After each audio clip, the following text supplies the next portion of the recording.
how hot yoga teachers use their voice to connect with their students in class. Now this applies to all yoga teachers. I've been teaching hot yoga for 43 years. I consider myself an expert in hot yoga, but it really applies to all yoga teachers. And the very first thing I want you to work on is developing your voice. It's not a coincidence that some of the top yoga teachers in the world have a theater background as an actor, a public speaker, as a singer. Some of you may know that my original dream was to be a singer, and I still continue to sing part-time in South Florida. But developing your voice, allowing your voice to cut through the room, because your voice is your main instrument in communicating those words to your class. And having a good, strong, diaphragmatic, connected, resonated voice, use your voice, makes all the difference. And you also are a performer as a yoga teacher. Your job is to come into that room with confidence, keep your students' attention for 60, 75, not sometimes 90-minute period of time. And if you're more connected with your voice, it's going to give you a huge advantage in how you come across. If you happen to speak in a very high register, I've had many students over the past in a very high register, and sometimes when you're very high register, you get cut off. High-toned voice. Because you're not having that diaphragmatic connection. So I'll tell them to just try to lower the pitch a little bit, connect with the diaphragm. That's one way your words would be able to cut through that room and better connect with your students. Before we continue, if you're new to the channel, please consider subscribing,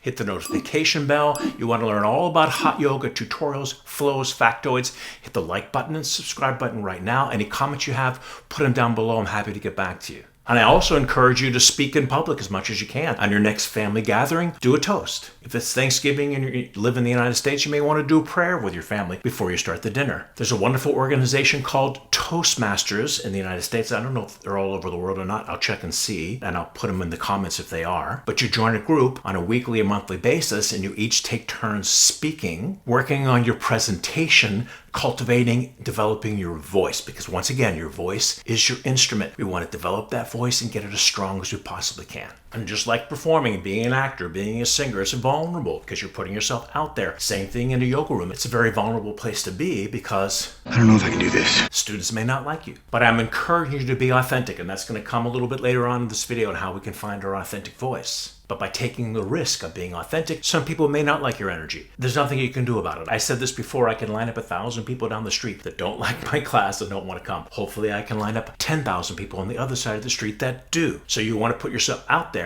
and you are performing, but not in an inauthentic way. In fact, when you're more authentic, even though it is a performance, it's still extremely authentic and extremely vulnerable. And this is easier said than done. In fact, in my teacher training programs live and online, I help coach people to find that authentic voice, to use their voice. If you're interested, by the way, in becoming a Barkan method teacher, I put links in the description below. We'd love to have you join the family. Now, if you're soft-spoken, that can be more challenging because you still have to project your voice. I had a student once from Japan who spoke so quietly and timidly, and I had her go all the way outside and teach from the outside to the students, so she had to project her voice in order to be heard. But again, it's easier said than done. But if you are soft-spoken, it's a little more of a challenge, but not impossible. In fact, one of the top teachers, yoga teachers in the world, is a woman named Shiva Ray, who I got to meet on the Yoga Journal circuit. Definitely a soft-spoken energy, but like I said before, she's on top of the food chain. She's one of the most popular teachers in the world. But like Shiva Ray, if you are soft-spoken, you still need to project that voice, but in your own authentic, unique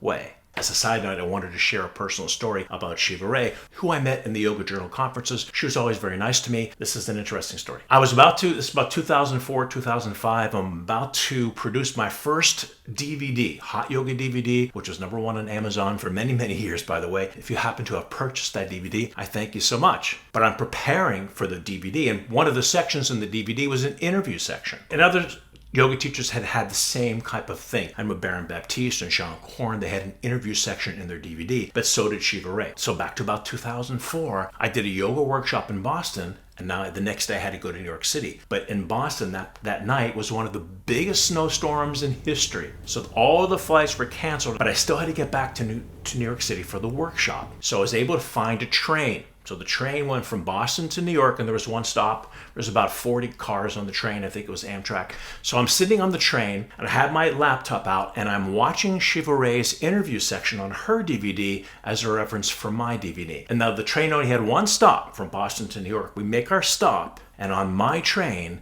as I'm watching Shiva Ray in the interview, Shiva Ray comes on the train. I didn't even see her first. She saw me. I'm watching the video and she goes, "Jimmy." And I look up and there she was. I went, "Oh my God." And I turned the computer around so she could see that I was watching her. In that exact moment, she came onto my train. I thought that was really an interesting, serendipitous moment I wanted to share with you. So we develop our voice. Now we need to use the voice. And how do we use our voice in class, which is going to help us better connect with our students? And that's finding variety of tone, something I work on extensively with my teacher training people. We need to create variety in the way we're speaking and the way we are communicating those words to our class all the time. The last thing we want to do is talk in a repeated pattern of speech. So by creating variety of tone, not only are you going to be more interesting, and it's going to be more interesting to hear what you have to say, but you're going to get your students' ear. Let me show you what I mean. For example, in the hot yoga world, in the Bikram and the Barkan class, we do awkward pose, and there's 3 parts. So the first part, you go down into the position, your thighs are parallel to the floor, you bring your upper body back, weights on the heels, arms are reaching forward. Now we come up. The second part is a different type of position. Because it's a different position, because we're making a transition, we want to have a different tone. We want to now talk about the second part differently. So we come up out of the first part. Now the second part, come up on your toes, high as you can. Hold the core. Now we've changed the way we're actually speaking and the way we're presenting the information that we did in the first part. Now the third part comes in. It's also a completely different position. The third part, we want to go on our toes a little bit. Bring our knees together. Now we're still holding the core. We're going to come down slowly. So all of a sudden, 3 parts sound differently, even though they're still connected in the same pose. Once again, creating variety of tone.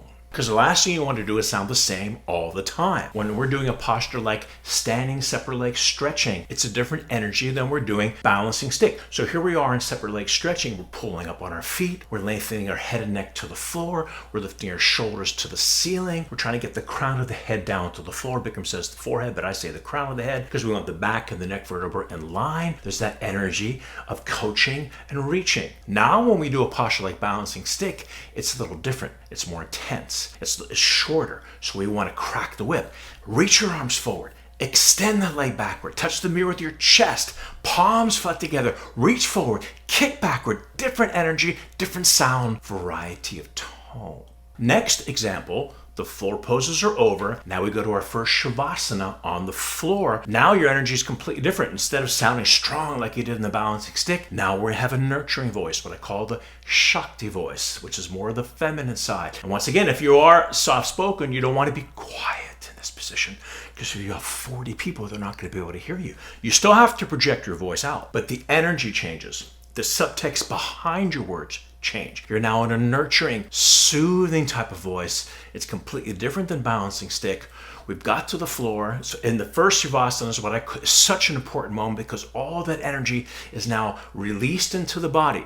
What my teacher Bikram used to say, contraction, relaxation. We contracted the body very, very intensely in the standing poses. And now as we lay in the consummate Shakti pose of Shavasana, the blood, the oxygen, prana, the Shakti flow through the channels of the body, what we call the nadis, the physical ethereal conduits. In this rush of energy is how the process completes. Obviously, you're not going to talk in the same tone in Shavasana that you are in balancing stick or standing hip to knee. There's a different tone. Once again, variety of tone. And the last thing I want to talk about is breaking the pattern. This sort of ties in with the variety of tone, but it's really important to understand the different voices that we use. Once again, the voice. There's a teacher voice. There's a conversation voice. We have to understand the difference and being conscious of the difference and knowing how to use it and implement it in our classroom. When we're doing this setup or the transitions, that's when it's good to have a teacher voice. For example, half moon, arms overhead, interlace the fingers, index finger release, palms together, maybe tick-tock side to side, lift up and over to the right side. We are now in our teacher voice. Now that we're in the position, we want to find something that's important. Doesn't have to be the most important thing, but a very important thing. I call the gem of the pose, and we want to say that and communicate that with our voice in a different tone, what I call the conversation voice. For example, here we are in half moon pose.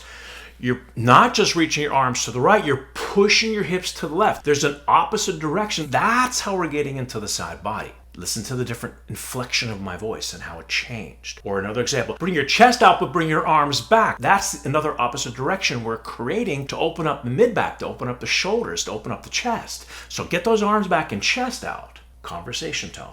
Opposed to saying, bring your arms to the right, push your hips to the left, bring your chest out, bring your arms back. That's a teacher voice. It's okay to have in the transitions, but we got to break it. And why do we have to break it? Because otherwise it becomes hypnotic. Otherwise it's like elevator music. Stop it! Stop it! Stop it! Or worse. And people will just tune you out. They'll tune you out of pranayama breathing. If you're a Bikram and Barkan teacher, that's how we start our class. They'll tune you out if you're talking the same way all the time. But once again, much easier said than done. And that's what I can help you find. I can coach you to being a more authentic communicator. If you're already a 200-hour teacher and you want your 300-hour certification, we offer that in our online trainings and also in live trainings. But the online training format is where I can really coach you more on developing your teacher voice, knowing the transitions between the conversation tone and the teacher tone. If you're not a yoga teacher, but you're interested in becoming a yoga teacher, we have a 200-hour option. So first, we really just start on developing your voice and getting the strength and the projection out and creating a pattern. And that's what I will help you to find. And then, as we get a little bit more experience, we start to break the pattern. We find the nuances so that we create variety of tone. We project our voice to get the student's ear to better connect with our students in class. So if you are interested in becoming a Barkan yoga teacher, I put links in the description below. We'd love to have you join the family. So that's our episode for today. Thank you so much for watching. If you're new to the channel, please consider subscribing. Hit the notification bell. You want to learn all about hot yoga, tutorials and flows. And if you leave a comment, I'm happy to get back to you. And I'll see you the next video. Bye, everyone.